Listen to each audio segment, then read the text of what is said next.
Are people afraid of you, Beth? Uh-huh. Who's afraid of you, Beth? John. Your brother. And what is your brother, why is your brother afraid of you? Because I hurt him so much. Mm-hmm. Okay. And what, at nighttime, what do your parents do to your door? Lock it shut. Why do they lock it shut? Because they don't want me to hurt John. Right. And they're kind of afraid of hurting John? Of you hurting John? Mm-hmm. Okay. Are they afraid that you might hurt them? Yep. Would you, Beth? Mm-hmm. When would you do it? Nighttime. Okay. Why would you do nighttime? Because I don't like them seeing me do it. But they can feel me do it. Mm-hmm. And what would you do to him, Beth? Stab him. Okay. What would you stab him with? A knife. The program you are about to see was compiled from the actual therapy tapes of Dr. Ken McGidd, a clinical psychologist specializing in the treatment of severely abused children. Children so traumatized in the first years of life that they do not bond with other people. They are children who cannot love or accept love. Children without conscience who can hurt or even kill without remorse. This film shows the devastating effects of abuse on a child. It also shows that victims can be helped. It is the story of a 6.5-year-old girl named Beth. Do you ever stick pins in people? Mm-hmm. Who? My brother. Okay. Do you do it a little bit or a lot? A lot. Okay. And what are you trying to do to your brother? Kill him. Why do you want your brother to die? Because I was hurt so bad, and I don't want to be around people. Okay. Who else would you like to stick pins into? Mommy and Daddy. What would you like to have happen to them? Die. Jesus couldn't have lived to save Israel, yet he chose to die to save the world. Tim is the minister of a small Methodist church in the South. He and his wife Julie have been married for 12 years. Unable to have children of their own, they decided to adopt. In February of 1984, they received a call from the Department of Social Services telling them they had 2 children available for adoption. They were told that Beth, 19 months old, and her brother Jonathan, 7 months old, were normal and healthy. We did not need children to make our lives complete. We felt secure in ourselves and secure in our relationship, but we wanted to share that with somebody else, and we felt like we had a lot to pass on to a child, and that was what we really wanted to do. And when the phone call came, it was like, at last it's here. And it seemed like a miracle. It had happened so quick. We'd heard of couples having to wait 5, 10 years on a child, and here we had 2 young children. It was like the answer to our dream. Their dream became a nightmare when they realized that Beth and Jonathan had severe emotional problems. We had the kids with us, Beth and her younger brother John, for probably a couple of months until we began to learn something about their background and their past. And when we learned it, some things seemed to fall in place about her behavior and John's behavior. From several sources, we discovered that they didn't have enough food to eat. That perhaps even Beth went all day maybe with just a box of Kick cereal. John himself was found in a bassinet with little patches of urine all over it and a dirty diaper and a couple of bottles at his feet that had curdled milk, and the back of his head was completely flat. The front of his head had bulged out, and at 7 months he couldn't raise his head, couldn't roll over.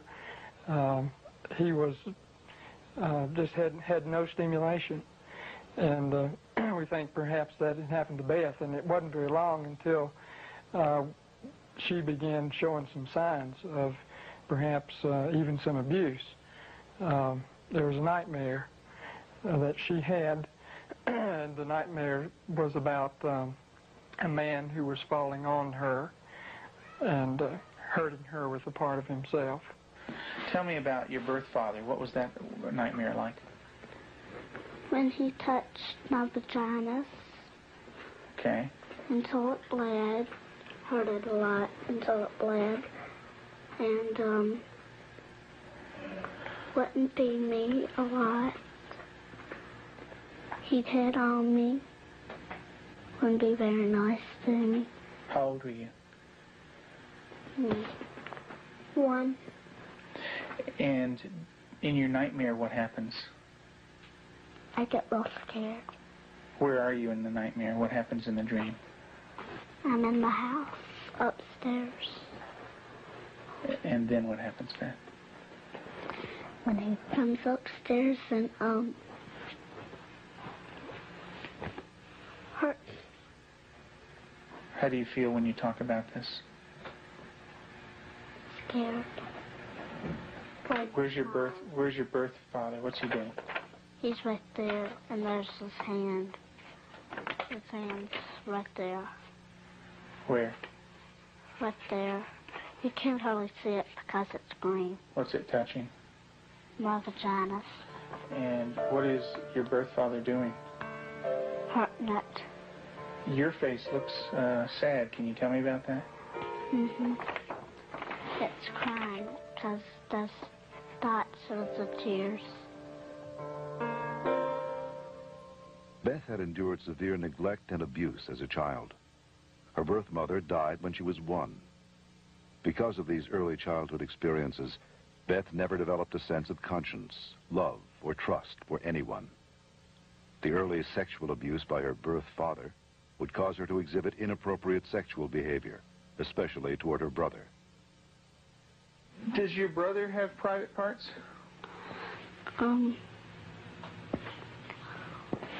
Yeah. Yeah. What is his private parts? Penis and butt. And what do you do with your brother with his private parts, Beth? I heard it. Tell me about it. What do you do? Now, I pinch it, squeeze it, kick it. When you do things to your brother's private parts, what does he say? Stop. Okay, tell me that. Well, he says stop, but I don't stop. Do you hurt him? A lot. Okay. And would you like to do that to other boys? When I caught her with Jonathan one morning, she was molesting him. He was crying and his pants were down, and I said, Beth, what's happening? And she said, I pulled his penis and put my finger up his anus. And I said, didn't he say to stop? And she said, yeah, he did. And I said, did you? And she said, no. Have you ever rubbed your private parts? Do you do it a lot? A lot. How much do you do that? Not every single day, and that's until I did it every single day until it got real bad and messed up, and I had to go to the doctor, and I did not like it. What do you mean by real bad? Well, it looked real raw, got all kinds of boo-boos on it, germs, a lot of stuff on my hand. And it bled? She started to masturbate at inappropriate times. I remember one time, specifically, when we were at the hospital waiting for Tim to come out. He was there visiting. And Beth and John were in the back seat, and I turned around, and she had her legs spread and was masturbating in a public parking lot. And I had tried to explain to her numerous times before that that's private area. You don't do it in public places. And gone over that with her, and and it never seemed to faze her. And Julie, how often would your daughter masturbate? daily, constantly. Do you have animals, Beth? 4 of them. Can you tell me their names? Clyde, Shuggy, Darcy, and Annie. And Daddy said a day ago that there was a stray cat who did not have a home, so Daddy was taking care of it and took it to the vet when he had his flight to go. And what do you do to the animals, Beth? Stick them with pins. Do you stick them a little bit or a lot? A lot. What are you trying to do to the animals, Beth? Kill them. What do they do when you stick them with the pins? Well, Annie cries. She's a dog. She got baby birds down out of the nest, and we thought maybe she was just curious. So we explained that she could hurt them, put them back, and went through a whole sitting down and talking to her about the problem of it. And the next day we went out to check the baby birds, and they were on the ground dead with their necks broken. Let's talk about what happened once when you were smaller, when you found some baby birds in a tree. What did you do then? I took them out. Mm-hmm. And what did Mom say to you? That the mother will not come back if somebody touches her baby. Mm-hmm. Are the baby birds kind of small? Can you describe them for me? Well, they don't have their eyes open, but they can hear me, and they look up. Are they kind of helpless? Little baby birds? Can they fly? No. Can they run away?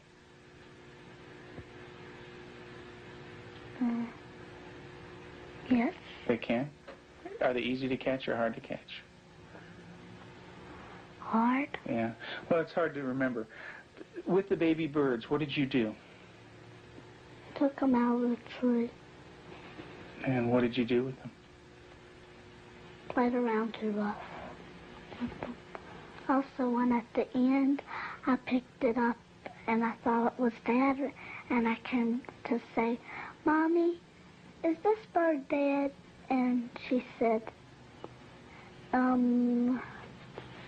she called Daddy and said, Tim, and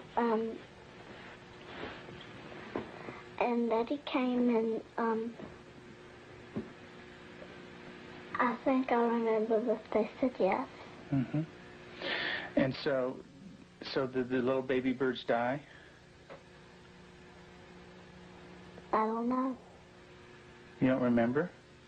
I just remember that I remember that Mommy and Daddy saying the last bird we got was dead.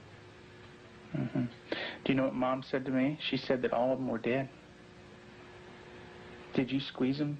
Did Baby Beth squeeze them? You're doing a good job, honey. Go ahead and tell me what happened. I squeezed them. And what happened? They died. But this kind of aggression at our animals and even at our brother Jonathan was beginning to grow to such an excess that our life was miserable at home. John would cry in the mornings and say his stomach hurt. For the longest time, we thought maybe this child has some problem with his intestinal area, or maybe he has allergies, and so we tried to get all that checked out. Come to find out, Beth was coming out of her room and hitting him in the stomach. And so as a last resort, just to protect him, we had to tie our door shut. So I guess for the last 3 or 4 months now, we've had to tie her in at night, sort of barricade her. The repercussions of Beth's tragic childhood led to uncontrollable rage. Despite the love and nurturing of her adoptive parents, she took this rage out on herself, on her brother, and on them. her acts of violence became more and more cruel and frightening. Well, I noticed several, like paring knives in the kitchen, missing. And my first thought was Beth. And I felt a little guilty about it at first. I thought, nah. But I really didn't even mention it to her. They had been gone several weeks. She was sitting at the table drawing and mentioned to me, "What do those knives look like that are gone, Mom?" And I said, "What knives, Beth?" And she said, "Weren't they kind of silver and about this big?" And I knew then, and then this little smile that's not a sweet smile, but a malicious type of smile. And I knew then, I thought, she's got them. Tell me about the knives. Where did you get them? From the drawer. And where else? Do you remember? Mm-hmm. Tell me about it. I got them from the dishwasher. What kind of knives?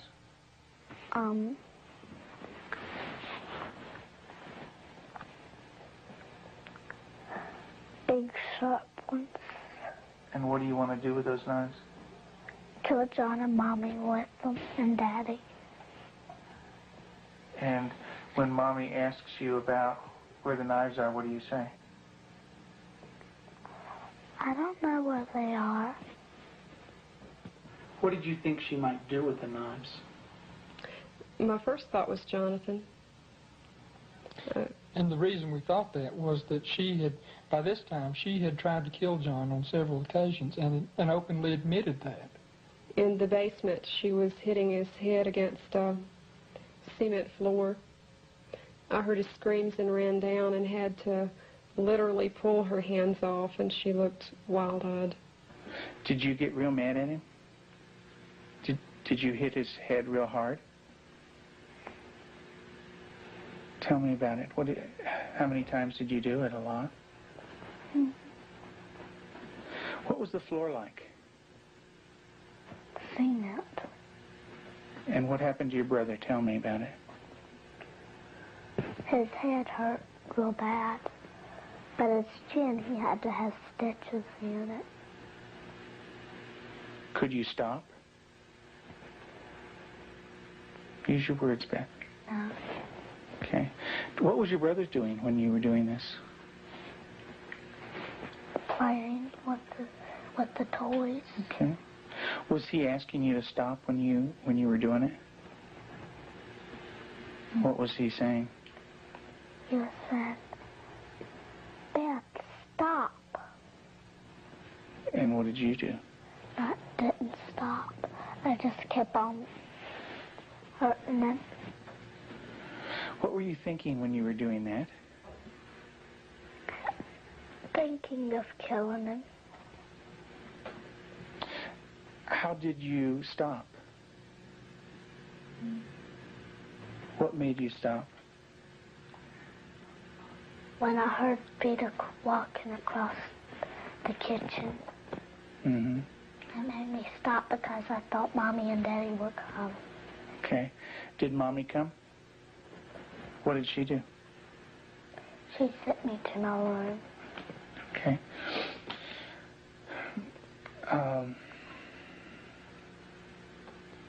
And what if Mom didn't stop you? What would you have done? Kept on doing it. And what about... After evaluating the extent of Beth's psychological problems, Dr. McGidd felt that for the well-being of the family, Beth needed to be temporarily separated from them. In April of 1989, her parents brought her to a special home with an expert at raising children with early attachment disorders, especially children who are dangerous to themselves and others. I have children that have killed numerous times. Cold-blooded family members, neighbor children killed them. And they can do it. Makes my blood run cold just thinking about 9 years old. People don't think a 9-year-old is capable of cold-blooded murder, but they are. That attachment break does severe damage to the heart, the ability to care and the ability to love. If they don't care and they don't love, They're capable of anything. We're very strict about everything. Everything is completely monitored. We take complete control because a child who's unattached does not trust. And because they don't trust, they don't allow anybody to be boss of them. So we take complete control. They are not boss of anything. They have to ask to get a drink of water. They have to ask to go to the bathroom. They have to ask to leave our sight. Part of that is because we cannot trust them because of the damage that they've done before. Beth, would you like to say grace, please? Dear Heavenly Father, thank you for this good day and everybody doing good. In Jesus' name, amen. Amen. Amen. They believe that they're evil. They believe they're from the devil. They believe that they are not a person of value. And we have to change that, and we have to build that from a child who's nothing, who's a bad kid in their own mind, to a child who's valuable and loving, and they see themselves as that.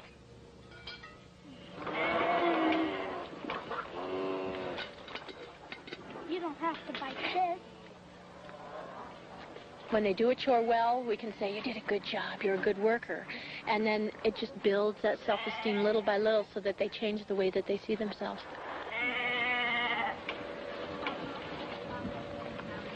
Several months into treatment in this controlled environment, Beth had made progress, and her therapist decided to loosen some of the controls. Anybody wants some more? I've seen that. Beth continued to show signs of improvement. She began to develop a sense of right and wrong. She seemed to respond to affection, was more outgoing. Gosh, you don't have to like She went to public school, made friends at the local church, and even sang in the choir. And you're going to go into Sunday school again this morning? Yeah. And get stickers? Maybe you could put one on your nose. Through the years you made it clear that the time of Christ was near, though the people couldn't see what Messiah ought to be. Though your word contained the plan, they just could not understand. That's Elijah. Mm-hmm. Yeah, it's a beard. See his beard. There's his nose, and that's his... Oh, I see. Yeah, see his beard is kind of flowing in the wind and everything. Elijah taken up into heaven, the fiery chariot. Huh? Well, that's Elisha. That's the other prophet that took Elijah's place. And he was left, and there's Elijah, you know. And he learned about sheep, and the Lord is my shepherd. Mm-hmm. March 3rd, you just got that yesterday, huh?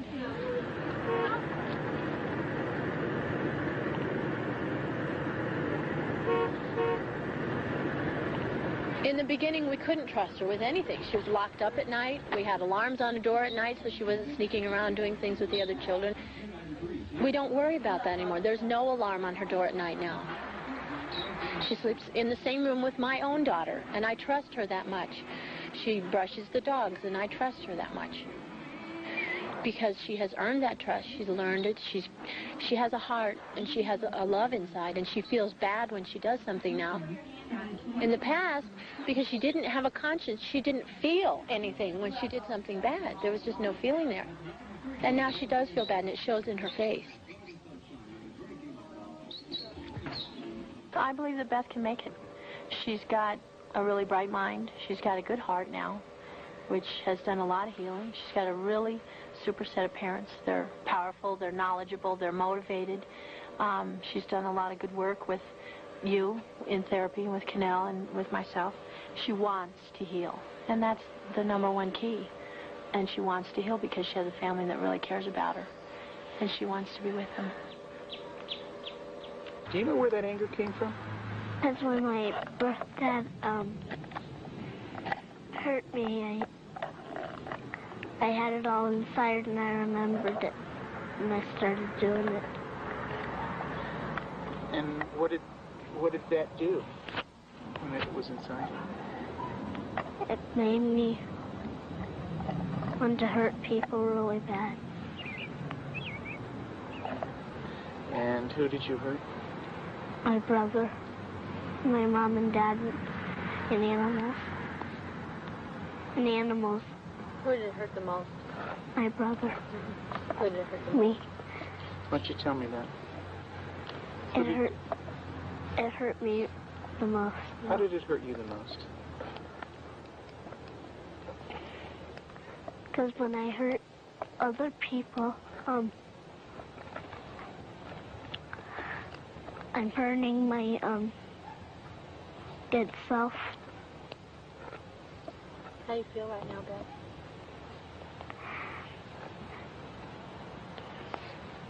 Sad. It's kind of tough to talk about, isn't it? Yeah. It is. Beth gave her last interview for this film in December of 1989. Although she had made progress, she would still need extensive therapy.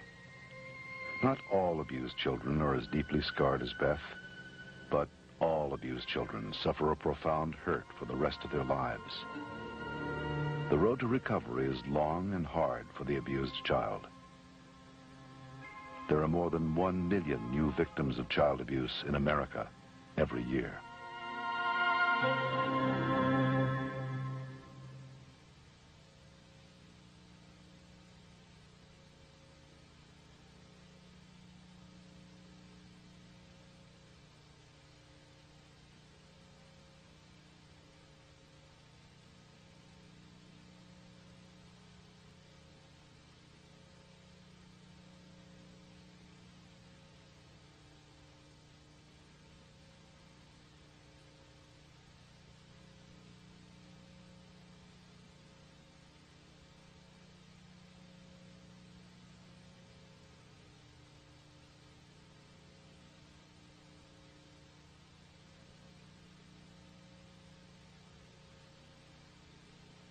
For further information on the prevention of child abuse, write the National Committee for Prevention of Child Abuse, Post Office Box 2866, HBO, Chicago, Illinois, 606.